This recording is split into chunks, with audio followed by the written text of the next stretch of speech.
오늘의 말씀은 사무엘상 20장 24절부터 34절 말씀입니다. 할렐루야. 성교 성도 여러분, 오늘 하루도 여러분 삶 가운데 하나님의 은혜와 평강이 넘쳐나길 축복합니다. 오늘 우리에게 주시는 하나님의 말씀은 사무엘상 20장 24절에서 34절까지의 말씀입니다. 요나단은 다윗에게 말한 계획대로 초하루 식사에 아버지 사울을 만나 그의 의중을 살핍니다. 24절 25절 말씀에 보면 초하루 식사 첫날에 다윗이 자리를 비웠음에도 불구하고 사울은 다윗을 찾지 않았습니다. 초하루 식사에 다윗이 참석하지 않은 것은 분명 눈에 띄는 일이었습니다. 그런데 사울은 이에 대해 특별히 내색하지 않고 다윗이 부정함을 입어서 참석하지 못한 것으로 생각했습니다. 율법에 의하면 사람이 의식적으로 부정해지는 경우가 많이 있었습니다. 예를 들면 짐승이 죽었을 때 그 짐승을 만진 자는 저녁까지 부정하게 되었습니다. 또 그렇게 부정하게 되면 부정한 자가 만진 것은 무엇이든지 부정하게 되었고, 또 부정한 자가 만진 것을 만진 자도 저녁까지 부정하게 되었습니다. 따라서 부정한 자는 사람들이 있는 데 가지 않았습니다. 함께 부정해질 수 있기 때문입니다. 그래서 26절 말씀에 보면 사울은 다윗이 어떤 일로 인해 부정해져서 식사 자리에 오지 않았다고 생각하는 것입니다. 사울이 부정한가 보다, 정령이 부정한가 보다 라고 반복해서 생각하는 것은 자신의 추측에 대한 확신이 꽤 컸음을 말해줍니다. 하지만 다음 날에도, 즉 이틀 연속으로 다윗이 희탁해 보이지 않자 27절에서 사울은 요나단에게 다윗이 나타나지 않은 이유를 알고 있는지를 묻습니다. 27절 이튿날 곧 그달의 둘째 날에도 다윗의 자리가 여전히 비었으므로 사울이 그의 아들 요나단에게 묻되 이 세 아들이 어찌하여 어제와 오늘 식사에 나오지 아니하느냐 하니, 요나단과 아브넬에게 동시에 묻지 않고 요나단을 지정해서 물은 것은 다윗과 요나단이 친하다는 사실을 그가 알고 있었다는 것을 암시합니다. 사울이 다윗이라고 부르지 않고 이 세 아들이라 그렇게 부른 것에서 다윗에 대한 사울의 생각을 엿볼 수 있습니다. 표면적으로는 다윗과 한 식탁에서 식사를 같이 하지만 다윗을 죽일 계획을 갖고 있었던 사울은 다윗이라는 이름을 입에 올리는 것도 싫었던 것 같습니다. 그러자 요나단은 어떻게 대답합니까? 28절 29절 요나단이 사울에게 대답하되 다윗이 내게 베들레헴으로 가기를 간청하여 이르되 원하건대 나에게 가게 하라. 우리 가족이 그 성읍에서 제사할 일이 있으므로 나의 형이 내게 오기를 명령하였으니 내가 내게 사랑을 받거든 내가 가서 내 형들을 보게 하라 하였으므로 그가 왕의 식사 자리에 오지 아니하였나이다 하니, 요나단은 다윗이 자기 성읍의 그 제사에 참여하기 위해서 베들레헴에 가기를 원했고 자신이 그것을 허락했다고 말했습니다. 그러자 30절에서 사울은 아들 요나단에게 입에 담기 힘든 욕과 저주를 퍼부으면서 불같이 화를 냅니다. 30절 사울이 요나단에게 화를 내며 그에게 이르되 피한 무도한 계집의 소생아, 내가 이 세 아들을 택한 것이 내 수치와 내 어미의 벌거벗은 수치됨을 내가 어찌 알지 못하랴. 또한 사울은 31절에서 뭐라고 말합니까? 31절 이 세 아들이 땅에 사는 동안은 너와 네 나라가 든든히 서지 못하리라. 그런즉 이제 사람을 보내어 그를 내게로 끌어오라.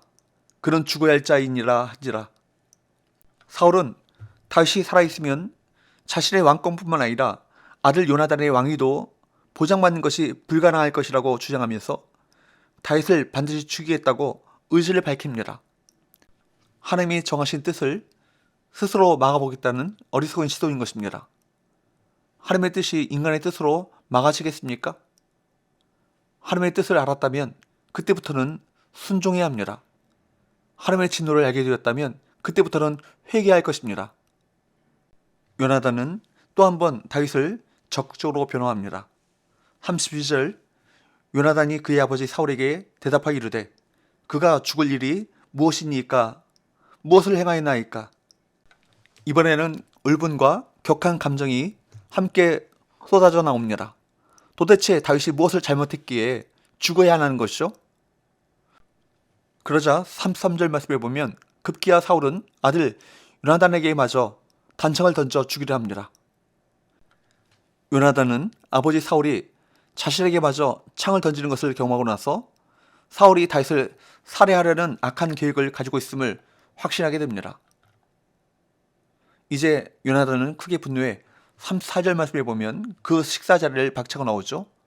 34절 심히 노하여 식탁에서 떠나고 그 달의 둘째 날에는 먹지 아니하였으니 이는 그의 아버지가 다윗을 욕되게 하였으므로 다윗을 위하여 슬픔이었더라. 사울이 다윗을 욕되게 했다는 것은 다윗을 반역자로 취급한 것을 가리킵니다. 요나단이 음식까지 거부하면서 다윗을 위해 슬퍼하는 것은 다윗을 향한 그의 순수한 사랑을 잘 보여주고 있습니다. 사울과 마찬가지로 요나단도 자기 집안의 왕위가 지속되지 못할 것을 잘 알았습니다. 결국 하나님의 기름 부음 받은 다윗이 사울을 대신하여 왕이 될 것을 두 사람 모두가 다 잘 알고 있었던 것이죠. 이 불가피한 상황에 대해 두 부자가 보인 반응은 정반대였습니다. 그들이 추구하는 바가 정반대였기 때문입니다. 사울은 자신의 계획이 이루어지는 것을 원했지만 요나단은 하나님의 계획이 이루어진 것을 원했습니다. 그리고 결국 요나단은 하나님의 뜻대로 사울 대신 다윗을 선택했습니다. 그의 여동생 미갈도 그와 같은 선택을 했습니다. 요나단은 하나님의 기름 부음 받은 자를 대적하지 않고 하나님의 뜻 앞에 스스로 겸비하여 그 뜻에 따랐습니다. 요나단의 이런 선택이 결코 쉽지는 않았을 것입니다. 관계로 따지면 사울은 그의 아버지였습니다. 이해관계로 따지면 다윗은 자신이 당연히 물려받아야 할 왕위를 대신 차지할 사람입니다. 인간적으로만 따진다면 그는 아버지 사울 편에 서야 맞습니다. 하지만 그는 언제나 정의의 편에 서길 원했고 육신의 아버지의 뜻이 아닌 하늘의 아버지 하나님의 뜻이 이루어지는 것을 더 중요하게 생각했습니다. 오늘 본문에서 요나단이 패륜을 저지른 것은 아닙니다. 그는 사울의 뜻이 하나님의 뜻과 상충하는 경우를 제외하고는 늘 아버지이자 왕의 권위에 복종하는 모습을 보였습니다.